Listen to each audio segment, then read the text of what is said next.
एक गांव में एक कुम्हार रहता था जो मिट्टी के मटके बनाया करता था। उस कुम्हार का एक बेटा राकेश भी था जो अपने पिता के साथ मटके बनाता था। राकेश की माँ इस कुम्हार के काम से खुश नहीं थी। वो राकेश को अक्सर शहर में काम करने के दबाव डालती, लेकिन राकेश ये बोलता कि उसकी खुशी इसी काम में है।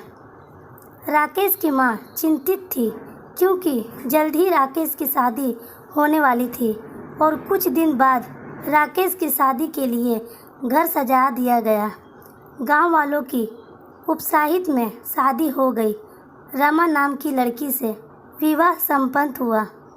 एक दिन राकेश की माँ ने रमा से भी यही बात कही कि उसका बेटा उसकी बात नहीं मानता, वो शहर नहीं जाता काम के लिए। उसने रमा को कहने को बोला। अगले दिन आभा राकेश के पास गई और उसने शहर जाने की बात कही, लेकिन राकेश मिट्टी के मटके बनाने में खुशी जाहिर करते हुए मना कर दिया। इसी लगन को देख रमा समझ चुकी थी कि उनकी पति को ये काम बहुत पसंद है। तभी रमा ने राकेश के हाथों से बनाया एक लंबी सुराही वाले मटके को देख उसने तारीफ की और कहा, अगर आप इस मेले में बेचने तो बहुत ज़्यादा पैसे मिलेंगे। ये सुनकर राकेश उत्साहित हुआ। उसने और मटके बनाया और इस पर चित्रकारी करके उसको रंग दिया। फिर वो मेले ले जाकर मटके बेचने के लिए खड़ा हुआ।